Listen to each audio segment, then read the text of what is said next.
Both players and the media have been ripping and questioning Draymond's mental stability for now 2 months, and Draymond had enough. Him and Kevin questioned my character before. All of it was really cowardly. Yeah, I did what I did. I take my stuff on the chin. We spoke about that. I still stand on that. I meant every word I said about it. But if you want to know the truth, I think all of it was cowardly. I think, you start going to question somebody's character in front of the whole world, it's whack. So I think they all whack, both of them. He went on his podcast yesterday talking furthermore about that and specifically his beef with Nurk, and he's right. See, after the Warriors-Suns instant classic Saturday night, Nurk said this postgame about Draymond. I mean, it's sad. He didn't learn anything, man. It's just a matter of time. You're going to knock somebody else again. So take everything back what I said. You don't deserve a chance. Now, why did he say that?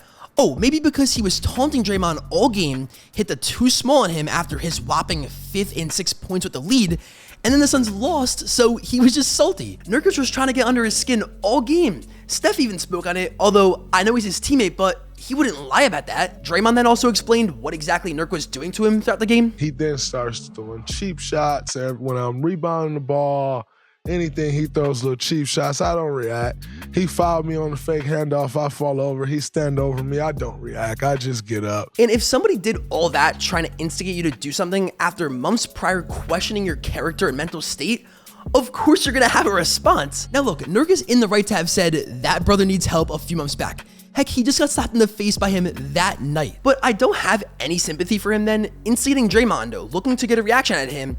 It fails though, and then post-game saying how, he doesn't deserve a second chance. Dude, take the L and move on.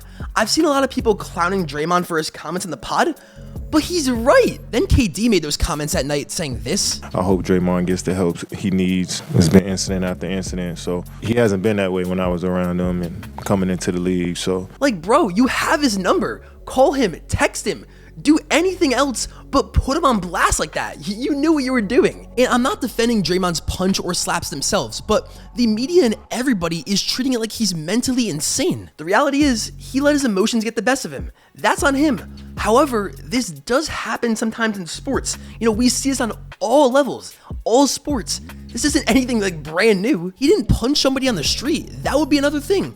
But on the court, stuff like this happens sometimes. Nobody called Killian Hayes insane last year for punching Mo Wagner. Like, come on now, man. All right, let's shift gears to some action from last night. TNT Doubleheader, where shout out to Turner for putting these two young teams on. Magic Thunder in Orlando. On Shaq's jersey retirement night, he becomes the 4th NBA player in history to have a jersey retired by 3 different teams. So, shout out to Shaq. First quarter, and Jalen Suggs gets the Magic going here with this 3. Then here, Jalen Suggs again. And if you don't watch the Magic, this dude is everywhere, plays like a menace. Ball then gets flown to Joe Ingles, but lands right in the hands of Lou Dort. And second half, OKC would go on to take the lead, and look at Chet with the poster on his high school teammate. Then money time here, final minutes.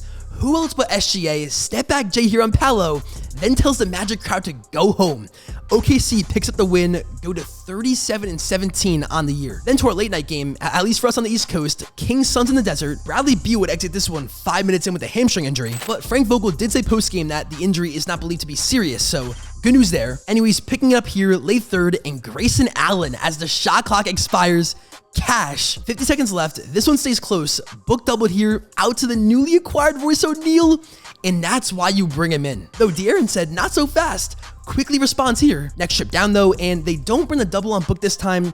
This is just too easy for him. Suns pick up the 130-125 dub. Leaning away from the games for a second, we have to talk about the MVP race.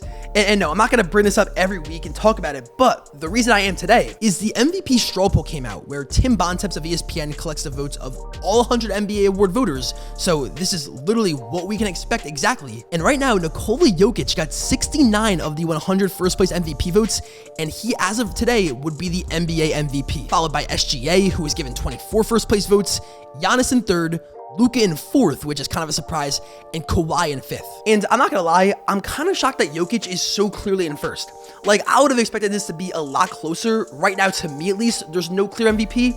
I mean, Denver's 4th in the West. If I were to vote right now, I would give it to SGA. Has the highest workload of the candidates, and OKC has exceeded expectations the most. Now, if Luka and the Mavs can push their way into the 5th seed, it would be fucking hard to say Luka doesn't deserve it. But also, if Kyrie stayed healthy while they did this, he would have that narrative working against him in terms of the burden of the offense he would be carrying. Right now, has the highest usage rate among MVP candidates, but that's because Kai's been out a lot so far. But when Kyrie plays, his usage is down a decent amount. And if SGA keeps OKC in the top 2, I feel like it would be really hard for voters to deny him. Back to the rest of last night's slate. Starting in Brooklyn, Tatum and the C's jump off to a big lead in the first half.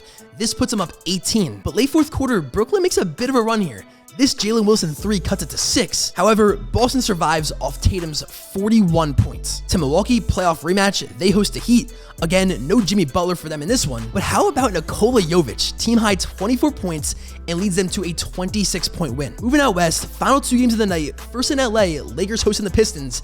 They start putting on a show early. Reeves LeBron right here for the jam. Evan Fournier making his Piston debut, knocks down the 3 here. He would finish with 13. On the other side, it was Spencer Dinwiddie making his Laker debut.